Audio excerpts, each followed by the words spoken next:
It's Saturday, end of the week. Welcome to a new edition of Jackson Pigskins.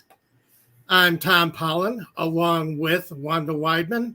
Hey. I don't know how things went with you this week, Wanda. We got some nasty storms. It was just hot and humid in Cali, so it was just very uncomfortable. Okay. Yeah, I had a friend down the street end up with the top of the tree getting knocked down by wind and landing on top of her car. So she got her car totaled out. Yeah, it was nasty. Oh, wow. So a little surprised. We got tornado warnings here. We got everything here. Yeah, that's what I heard. You guys had the whole siren and everything going. Mm-hmm. Wow. So been a heck of a week, but it is sunny today. Good deal. Football camps have started. Yes. It's always a great time of year. Yeah. I know it's a time of year fans are always looking forward to. Texans and Bears have reported they have started training camp, preparing for the Pro Football Hall of Fame game on August 1st. Yep. Texas have receiver Andre Johnson going in, who's a very worthy addition to the Hall. Right. And the Bears, Julius Peppers played a majority of his career with the Carolina Panthers, but still represented the navy blue and orange for a few years. Steve McMichael, who basically I think this honor has been the one thing keeping him alive. Yeah, seriously. Yeah. Dealing with Lou Gehrig's disease and just a wasted away person. And I am just so happy to see him go in. Walter Payton's son is going to introduce him. I know. It's amazing. That's going to be nice to see. Devin Hester rounds out the trio of Bears players that go in. And actually, Hester gives the Falcons another red and black representative. That's right. In the Hall of Fame. So a little something for everybody when the preseason gets going on August 1st. But the remainder of NFL training camps open this week. And today's topic is who will be feeling the heat? Whose britches are going to be burning as we head into the 2024 season? So I am looking forward. Wanda and I have our list of people we think are going to be on the hot seat. We want your list of who's going to be on the hot seat. Put it in the comments. If you're watching this on replay, put it in the comments, below the screen. Who do you think is going to be in the hot seat? We got plenty of fans who watch the show as we broadcast on Saturdays. Give us your comments. I want to hear it. Before we get to that, I want to talk about Prize Picks. Prize Picks is sponsor of Atlanta Sports Unlimited and this show. Prize Picks will match up to $100 of your first deposit. So take advantage. Get that extra $100. They are giving you $100. So use the promo code ASU. Where's the promo code? Oh, there's the promo code ASU. Use the promo code ASU to support the show and support the channel. And my Falcons prize pick of the week, Prize Picks has their week 1 player props up. A little early, but what can you say? They're excited. Yeah, they're excited. They want to get this season started too. Yeah. Your Falcons prize pick of the week for week 1. Bijan Robinson is plus or minus 68.5 yards rushing against the Pittsburgh Steelers. And Morris and Zach Robinson have already said Bijan is going to be a big part of this offense. Yeah. So to me, 68.5, that's a nice little number. And you might want to go over it and make that one of your first picks for the upcoming NFL season. So getting to our topic, which coaches and players are on the hot seat? Now, the Falcons have cleared their hot seat. There's nobody on. Well, Falcons cleared their hot seat when they got rid of Arthur Smith. Right. I mean, that was a gimme. Yeah, it was. It really was. It just never came together with him, with all the offense that he was given by Terry Fontenot as general manager. Right. And Arthur Smith's genius for offense never showed through on this team. Of course, the quarterback problem was a big reason for that, but it never, I don't know. I don't think he ever used his players to their strengths, and I'm fine seeing him in Pittsburgh.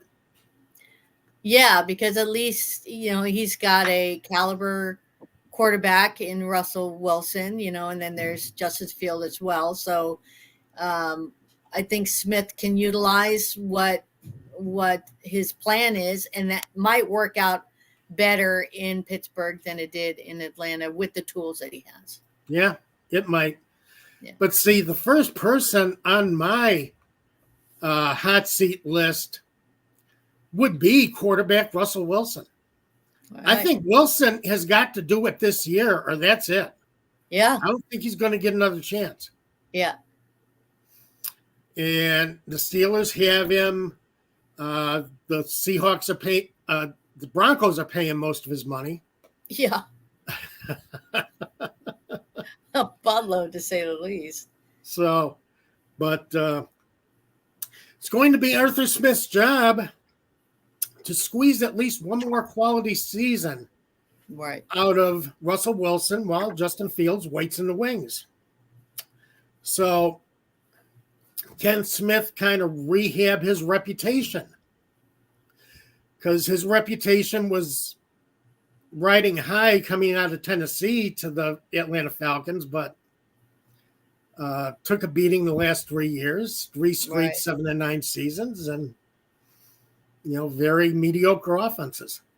So Wilson is on his third team in 4 seasons, and will try to show that he still has a little premium gas left in the tank. He's been rough the last couple of years. First year in Denver, Nathaniel Hackett, of course, that was just a disaster. Yeah. And yeah. Nathaniel Hackett did nobody any favors in Denver that one year he was head coach. No, not at all. But Wilson's going to be 36 years old in November. And he's had 3 straight down seasons.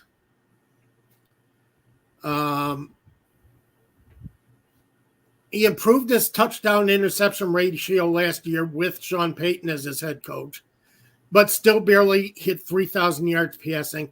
I don't know if Russell Wilson has it anymore. I know some Falcons fans wanted Wilson in Atlanta, but I kind of think that the Falcons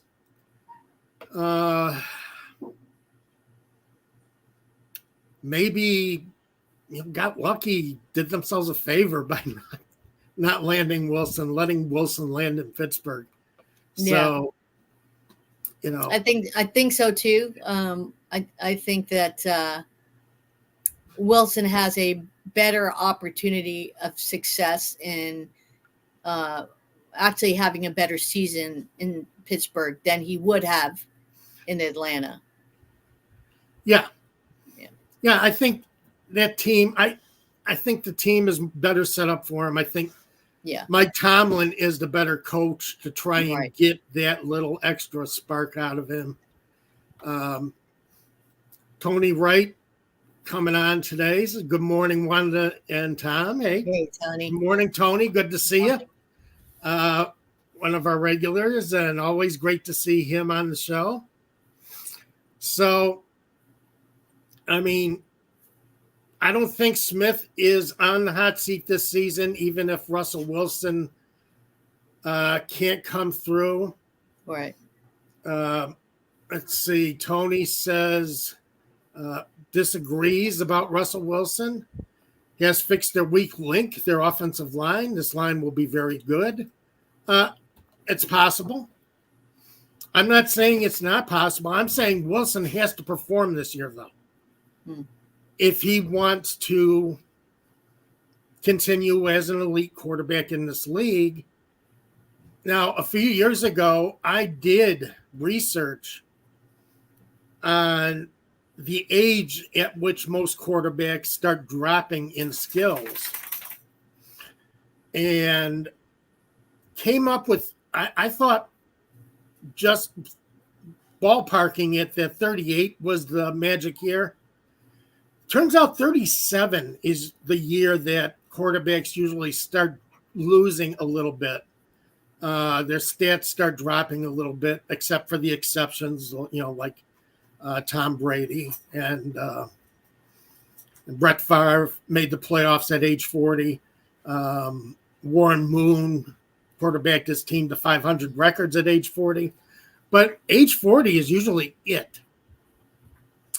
And we'll be getting into age 40 a little bit later. You'll know why I bring it up now. But Wilson's at 36. He's kind of borderline as far as,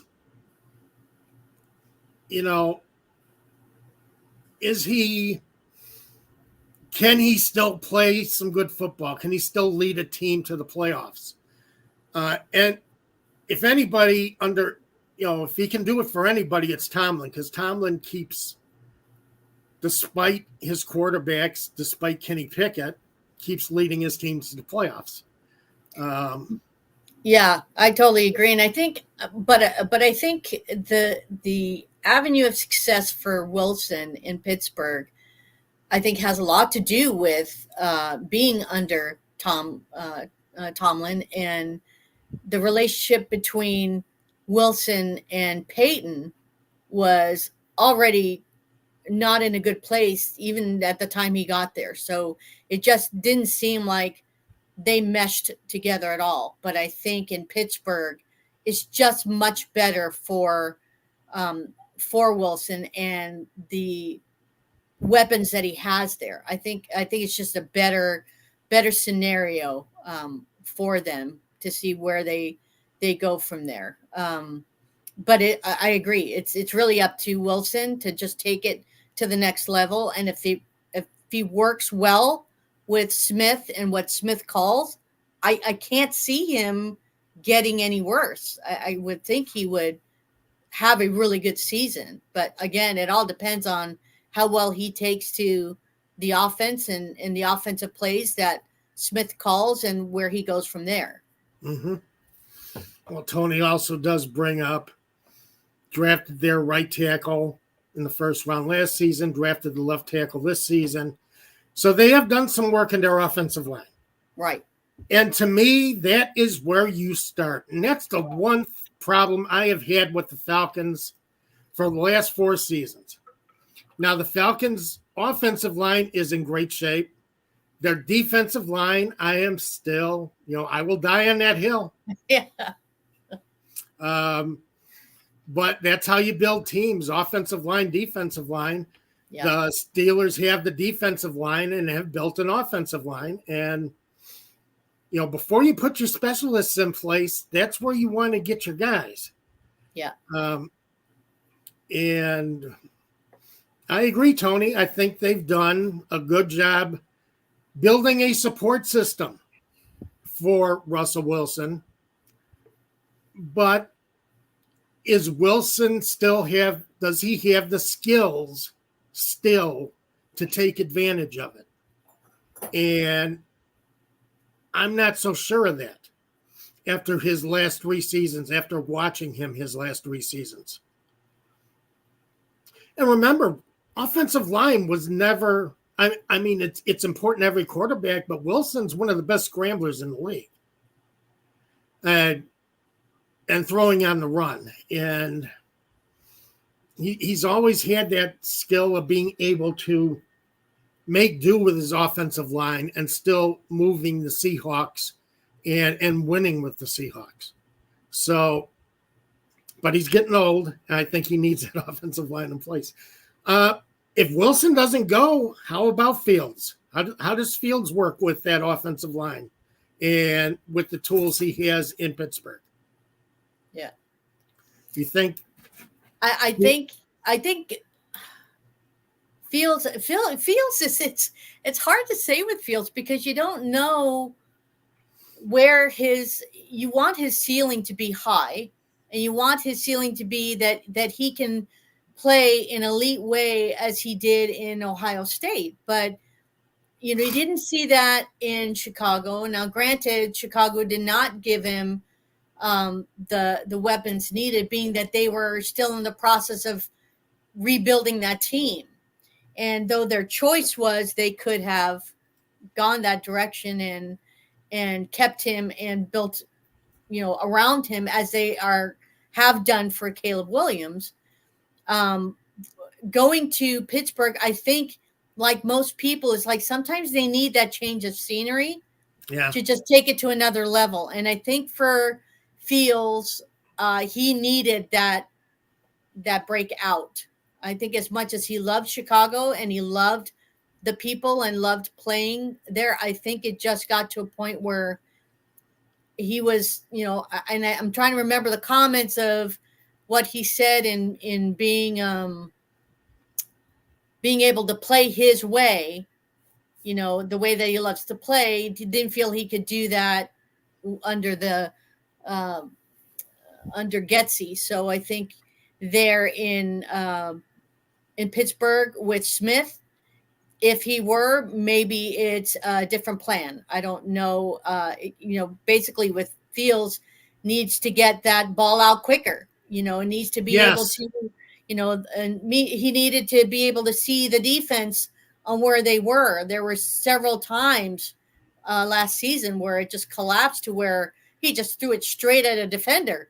So it just, where his view is and how he sees it. And, it all depends on what he does. And I know in the off season, he was working out with Jordan Love and Deshaun Watson and Malik Willis. They were all in this one camp and working with this quarterback specialist. So who knows, if this is a better avenue and a better place for him under Tomlin and Smith.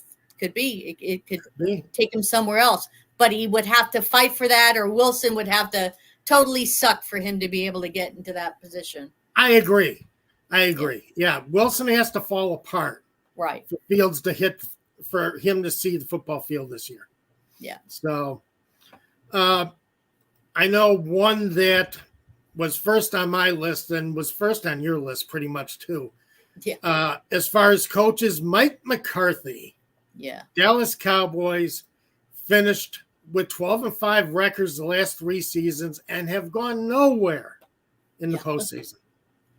And I thought he was on the hot seat last year after they lost. Yeah.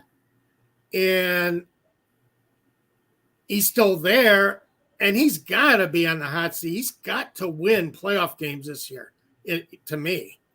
I think this is the most patient I've ever seen Jerry Jones. Seriously. Under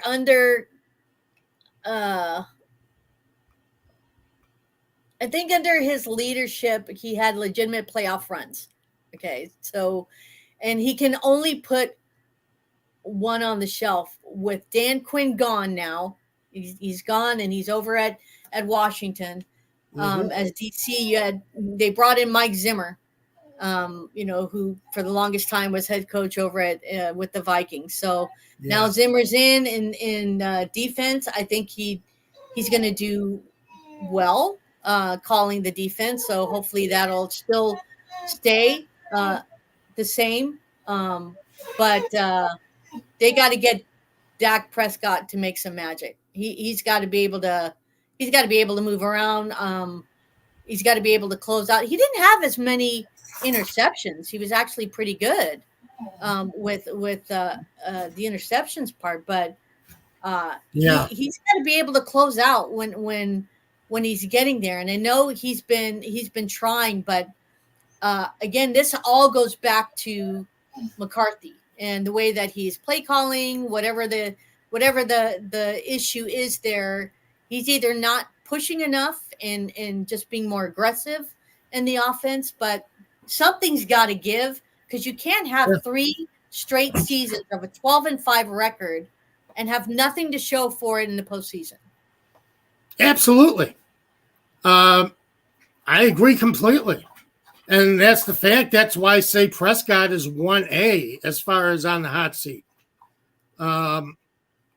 This is a guy who's performed very well during the season, but can't seem to find his game when they make it to the postseason. Yeah. Led the league in completions last year. 4,500 yards, 36 touchdowns, 9 interceptions. That's all pro-type numbers. Exactly. And he's at a spot where he should be among the top in the league. He should be Super Bowl caliber. I mean, that's a Super Bowl caliber performance last season. Yeah. And they got beaten up. It didn't happen. So I don't know what, I don't know what more he can do or why he falls apart come playoff time. Why somehow he has a different thought process in playoff time. Yeah, I don't know what it is. I don't know if there's a miscommunication with his receivers. I think it also didn't help with their run game in Dallas. After they let Zeke go and they had Tony Pollard, and then Tony Pollard got injured, and then they tried with other running backs, and it didn't seem like that running back room was helping them open up the passing game. So it to me seemed a couple of times where the ball was forced. So I think it was just, I know Prescott is talented enough to do it. He's got the talent. He can do it. I mean, fantasy-wise, he was crazy in fantasy numbers. Yes. So he was like the number 4 in ADP. He did really well, but it's just being able to close out those games and get those wins. And, again, like I said, that 12-5 record should have been enough to get them over that hump. And he just couldn't do it. Three seasons in a row, not get to that part. There's just something there, and it all goes back to McCarthy. It's got to go back to McCarthy if you can't close out that postseason with that kind of record. That's just my opinion, but that's how I see it. Well, I'm not going to argue with you on that one. Giving up 48 points to the Green Bay Packers in round 1 was not. I mean, come on. 2 interceptions. Dak threw 3 touchdown passes, but he threw two interceptions. Yeah. And it's just, that's going to kill you. You threw 403 yards, but those interceptions, those turnovers, especially in the playoffs, they're going to kill you.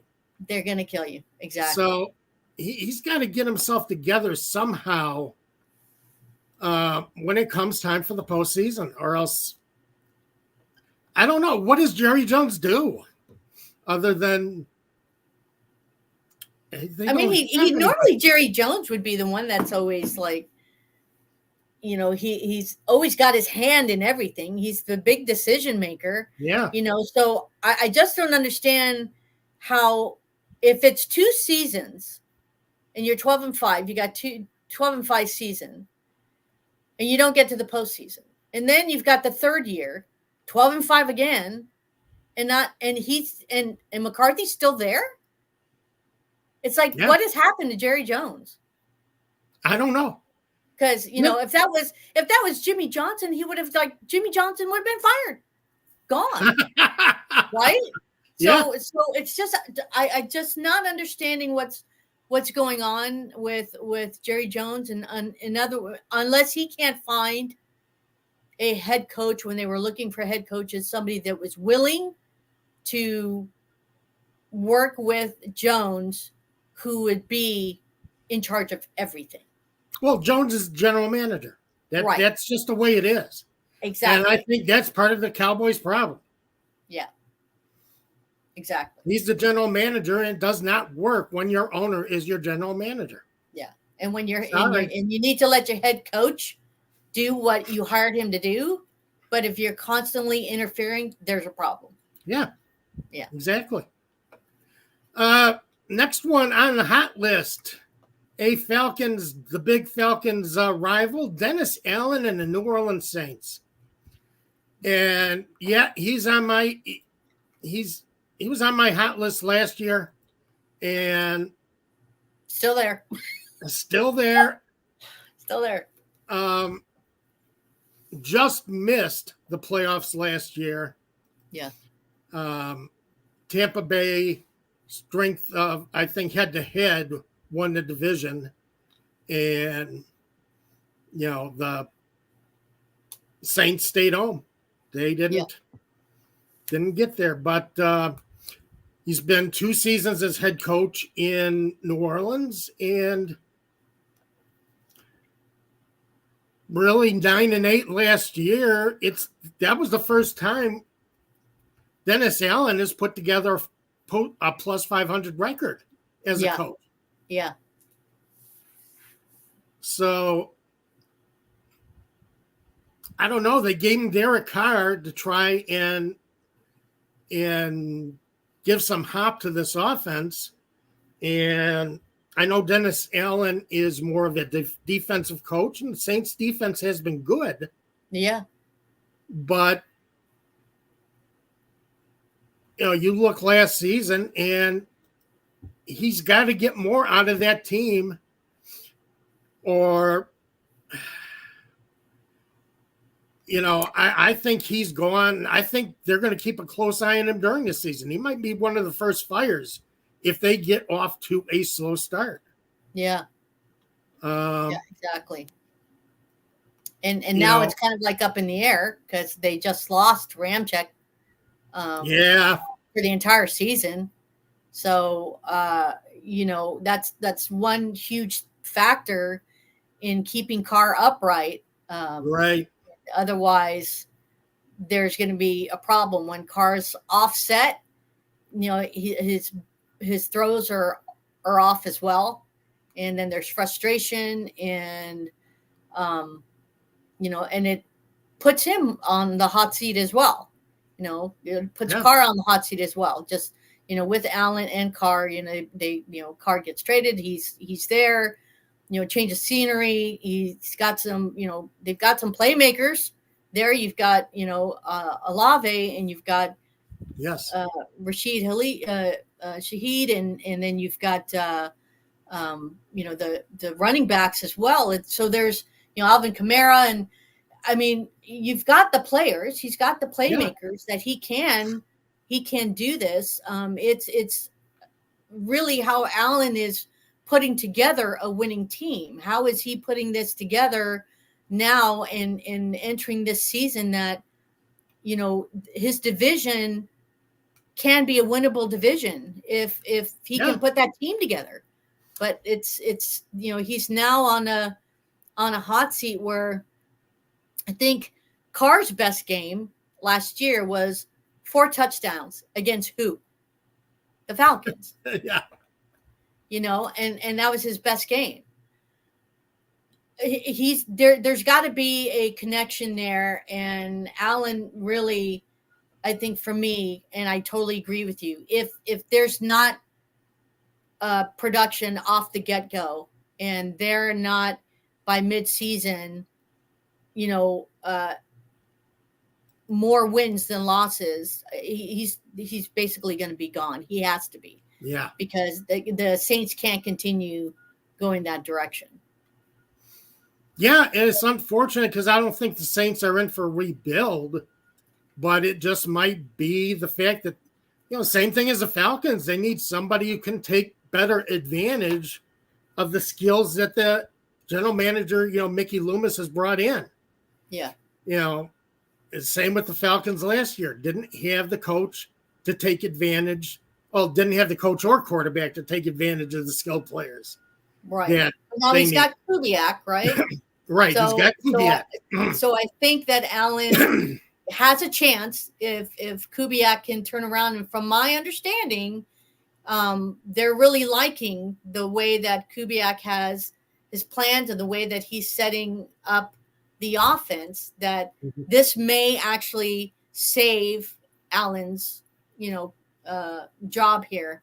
If Carr takes to that offense and they make it as explosive as Kubiak wants to make it, then I think you're going to see a turnaround. But I'm really concerned though is on the offense now when you've got Ramczyk gone, and now I forget who may take his spot, and see if that holds. Otherwise, they're going to have to make some adjustments. Right. Landon Young. Yes. Yeah. All right. So Falcons, you get a chance to do something to knock Dennis Allen farther down the ladder. You get him in. Falcons get the Saints in week 4 in Atlanta. So you're going to have a say in whether Dennis Allen is still. Yeah, exactly. Still on the. Yeah, if Atlanta takes off. Yep.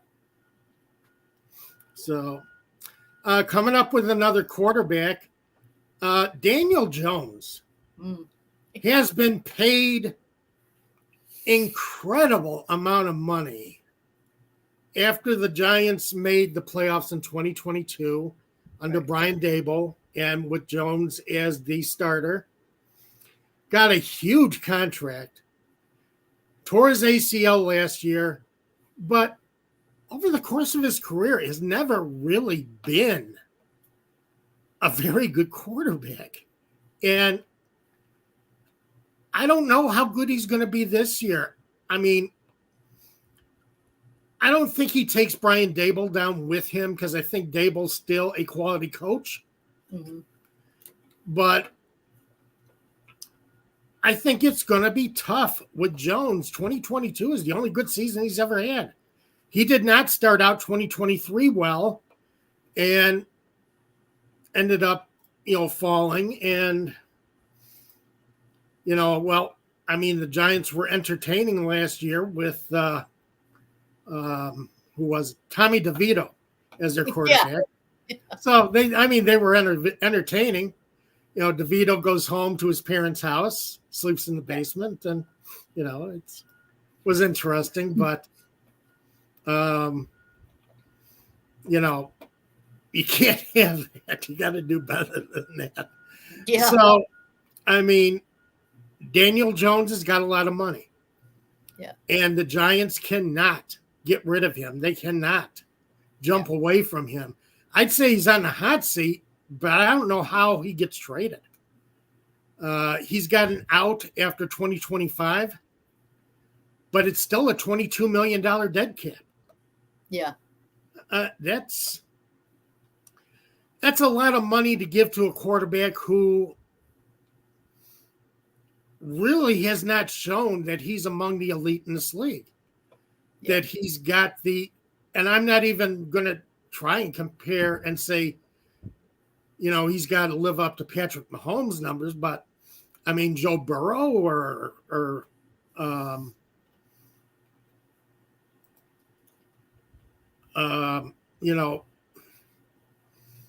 Josh Allen or any of these other Josh guys. Allen.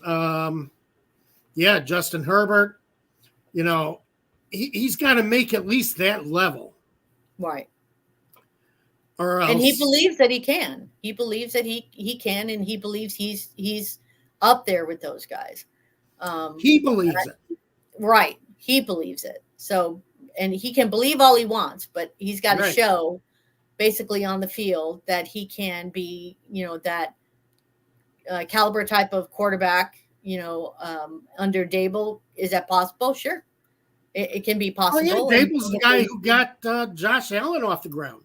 Yeah, exactly. So it's very, very possible. And, it all depends on how Jones comes off that ACL tear, and sometimes when they get off of it and they get back into it, they get under that huddle.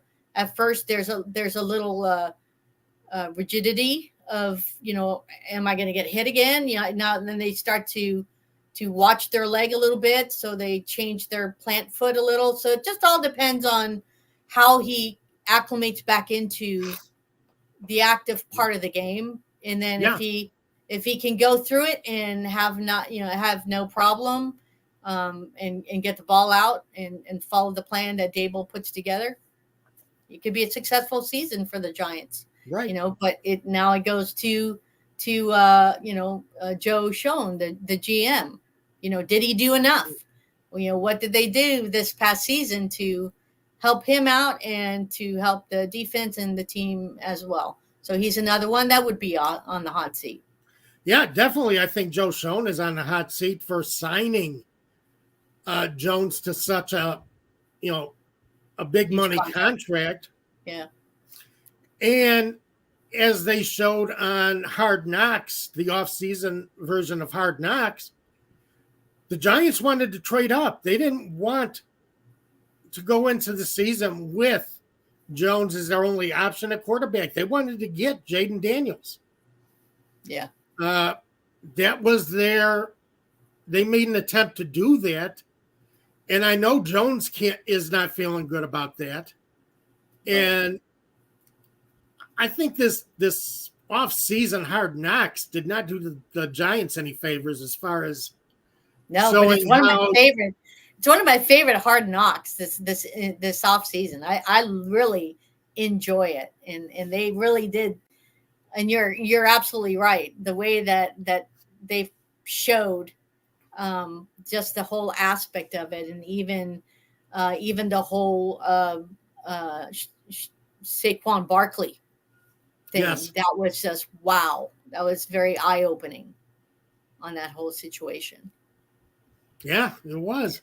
So I say Schoen has got to be on the hot seat this year. One guy that we are both familiar with, Matt Eberflus,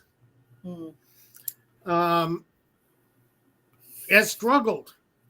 Now, the Bears defense picked up last year after they traded for Montez Sweat, signed him to a big contract. Right. All of a sudden, the Bears started looking better. Field started looking better. Yeah. And it looked like maybe this team was starting to come together. But, again, a losing season. They lost their final game to the Green Bay Packers, which never sits well with Bears fans. No.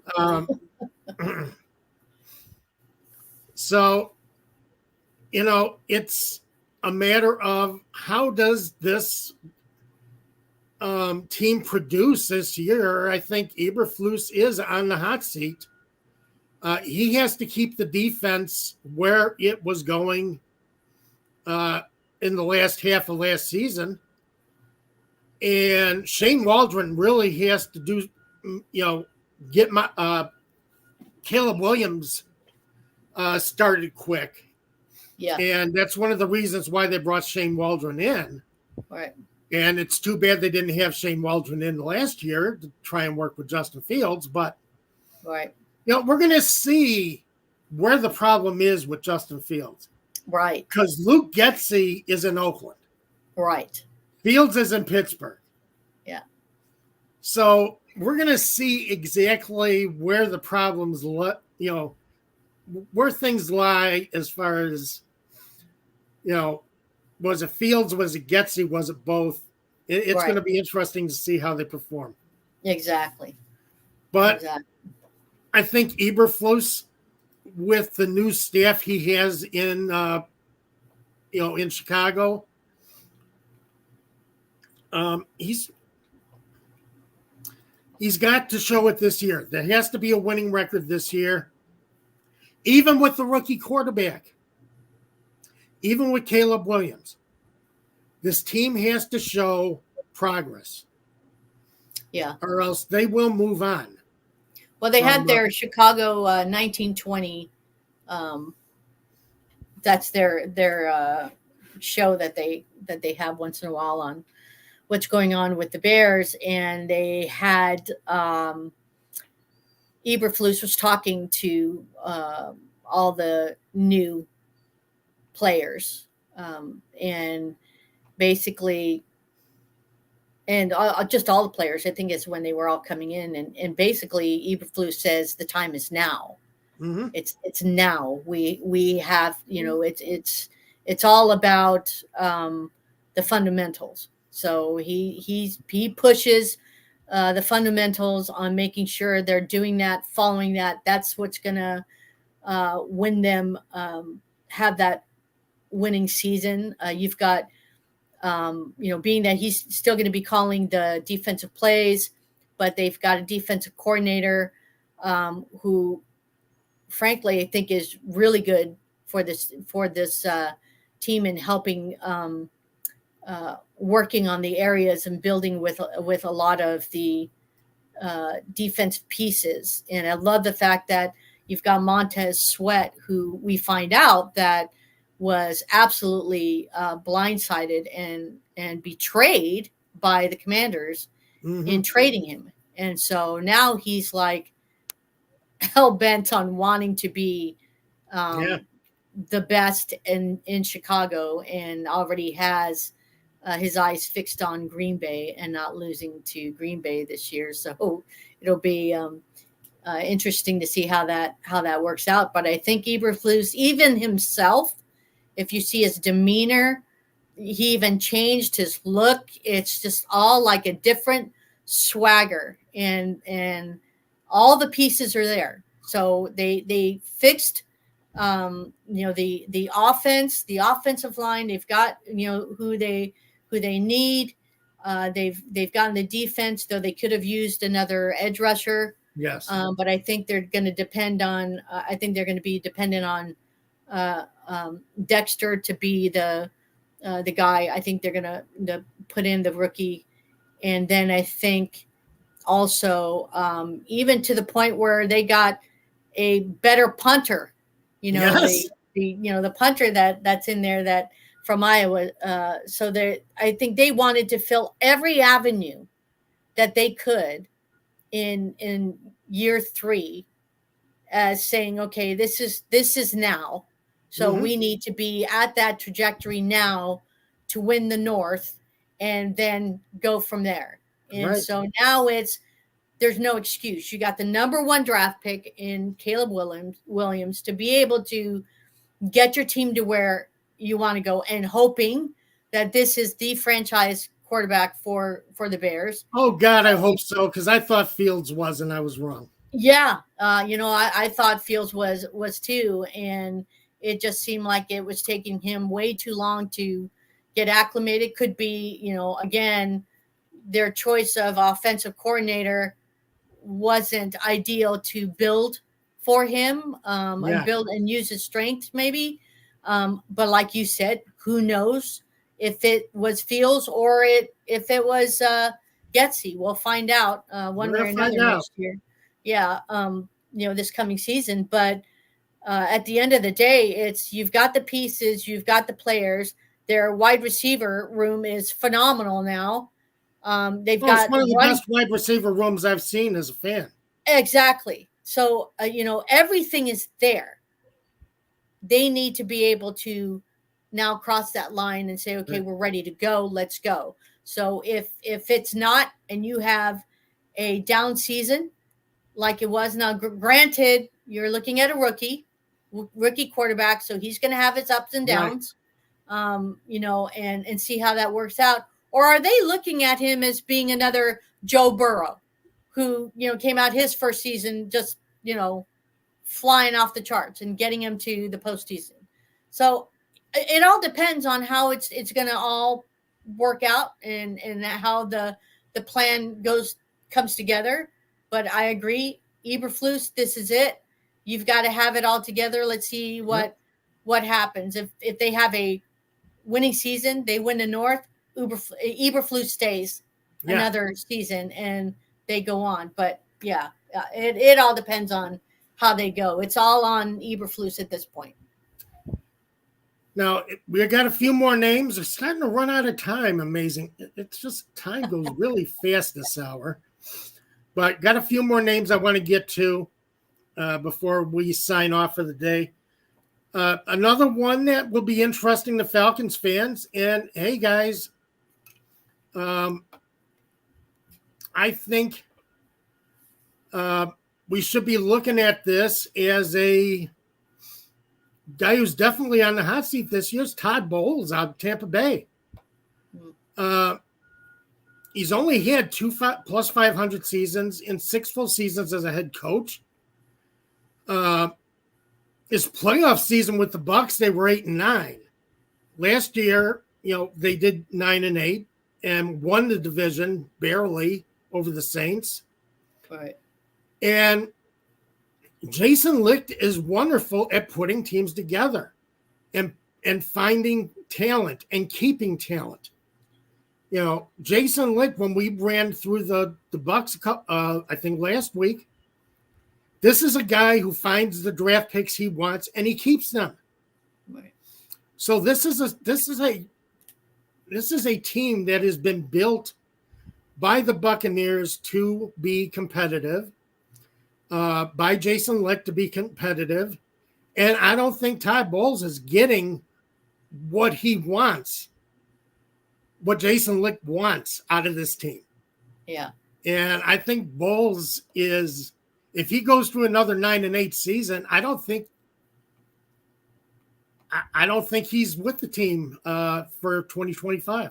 I don't think he makes it. Yeah, there'll be some casualties. It will probably wind up being where not only Bowles is out, but Baker Mayfield.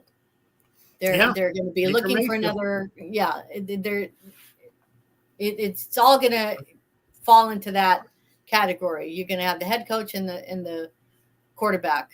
That's going to be the factor there. So now, the funny thing is with Dave will tell you, I've always been up and down on Baker Mayfield. Mm-hmm. Baker Mayfield will have some good games, and I will be like, okay, this is Baker Mayfield. This is the quarterback. This is the guy we've been looking for. And then he will spend the next 6 to 8 weeks in the trash. And I'm like, I am through with Baker Mayfield. And Dave laughs at me. So they've always laughed at me about that. But, they go as far as Baker Mayfield takes them. But Bowles has to have a better record, too, because this is a quality team that Jason Licht has put together. And he's built from the inside. They do not sign a lot of free agents. They sign a lot of their own free agents and bring them back. But they build from within. And I don't think Bowles has done very well with it. Yeah. So watch out for Todd Bowles this year. With the Jets, Robert Saleh, I think, is definitely – I think his pants are burning bright right now. Yeah. And it's all riding on Aaron Rodgers right now. Yes, it is. Yeah. And 41-year-old Aaron Rodgers. And I'm telling you, couldn't happen to a nicer guy. I don't know. Aaron Rodgers. I'm not going to go there. Yeah. I'm just But, Saleh has not had good quarterback play with Zach Wilson. They completely missed on Wilson. Yeah. Completely missed on Mike White. And, they just got nobody who's done well on offense. He's built a fairly good defense. Right. However, there's a lot of bickering that comes out of that Jets locker room. That Jets locker room is not zipped up. There's a lot of complaints that come out of it. A lot of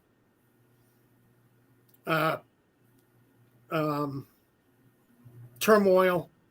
So, and I think that's one of the things that, Sal is going to have to deal with. And if he can't, I think this is the last season he's going to be head coach in New York. Yeah.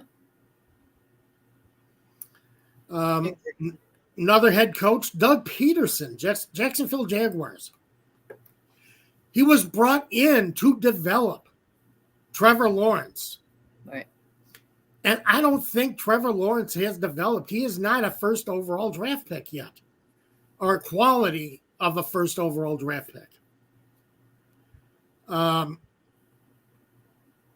And I think Lawrence took a step back as far as statistically last season. However, Jacksonville has invested in him as the franchise quarterback. They have given him, he's tied for second as far as most, biggest money contract. Yeah, I just don't get it, but whatever. I mean, it is, they if they're investing in Lawrence in that capacity, then they're putting all the pressure on Peterson to be the one to do it. And if Peterson doesn't do it, then Peterson's gone. Lawrence stays because they've now invested all this money into it. And when these contracts that are so upfront, guaranteed money, so upfront, if they didn't learn the lesson from Russell Wilson on what that gets you if you have that much guaranteed money and how much it sits on your cap space there, then they're really stuck in this avenue, and it all rides on Peterson if there is no success this season with Lawrence taking that next step forward. Right. Well, and that's the same thing I think with the Giants. They gave this loaded contract to Daniel Jones, who really hasn't proven anything. And, did well, kind of struggled in that playoff year, got the Giants to the playoffs, but not to the point where he received the money that he did. And I think, Daniel Jones is going to be with the Giants. They're not, he's not going anywhere with the dead cap money he's got going. Yeah. And Lawrence is the man in Jacksonville. Yep. Same for thing. Better or worse. Yeah. Yep. So if they don't do better than 9-8 in the AFC South, hell, the AFC South. Yeah. You should be able to win that with Trevor Lawrence as your quarterback. Yeah. With your first overall draft pick.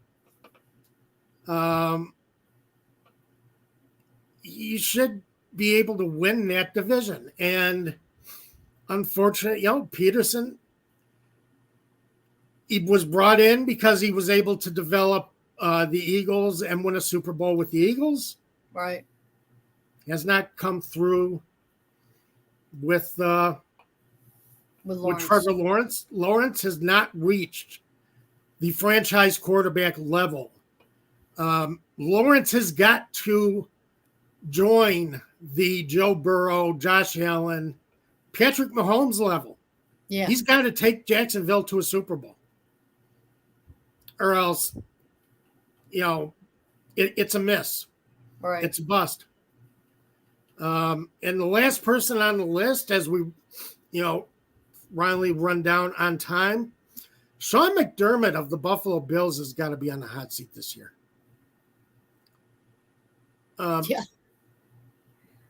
Yeah, there's just way too many games lost in that.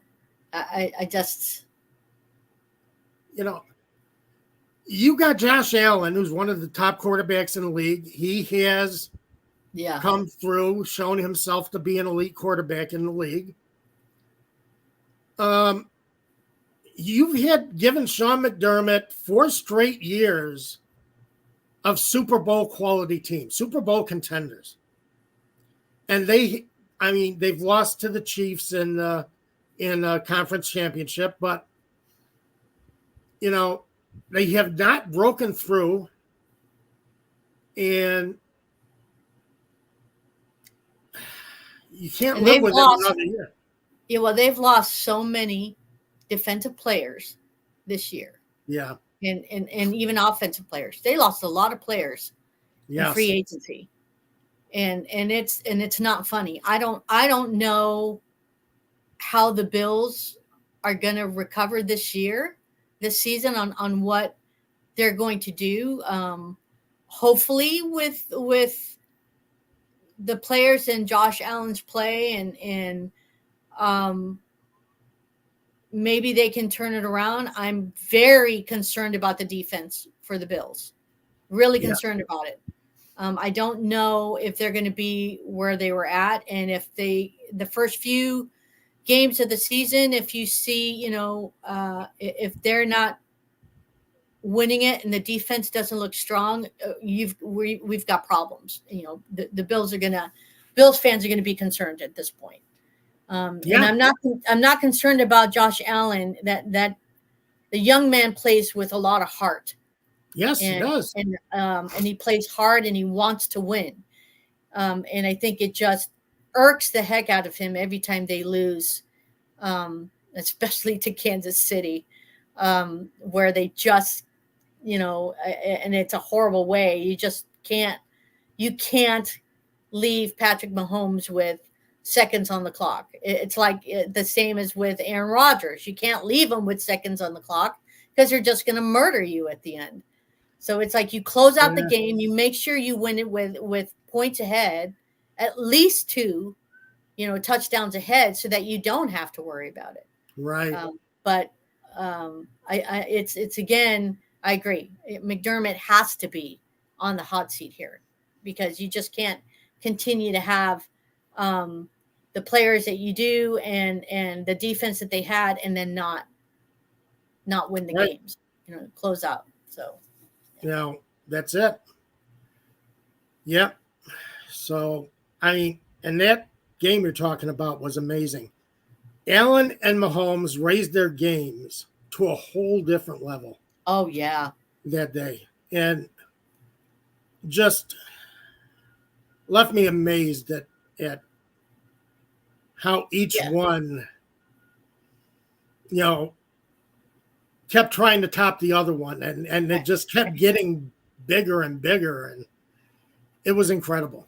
Yeah, it's up there with my top 10 games I've watched. And that one was just amazing. Yeah. Yeah, it was. I couldn't believe it. I remember tweeting out with 15 seconds left. I'm like, I wouldn't say this one is over yet. Yeah. Yeah. Mahomes at quarterback. I'm not saying this one's over yet, and it wasn't. Nope. It's just found a way. Just found a way. I mean, incredible game. So we are out of time. Yeah. Hope you enjoyed a little bit less Falcon-centric show, but I think it's interesting to look at the NFL overall and see where are we sitting? What's the state of the league around Atlanta? What's the state of the league? With teams heading into this 2024 season. The Falcons, as I say, they really don't have the hot seat this year.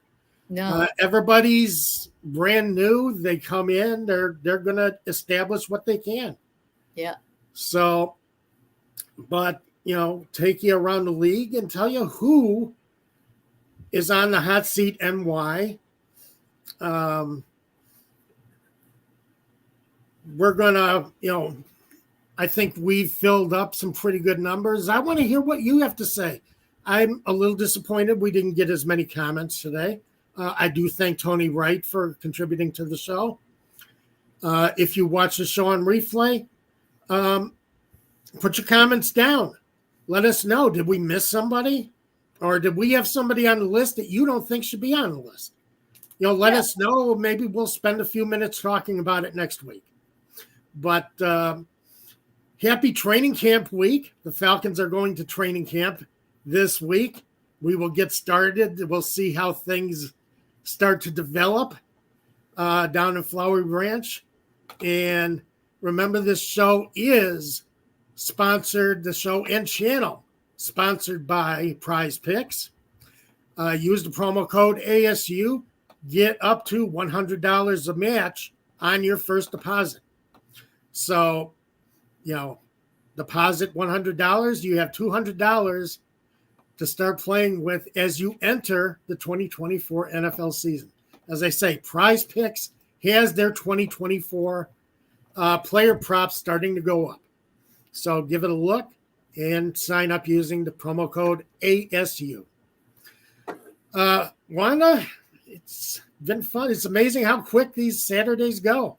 Yeah. We filled up. Fun talking football. So, again, we thank everyone for joining us on a Saturday, spending an hour with us. We do thank everybody who spends time with us on the replay during the week.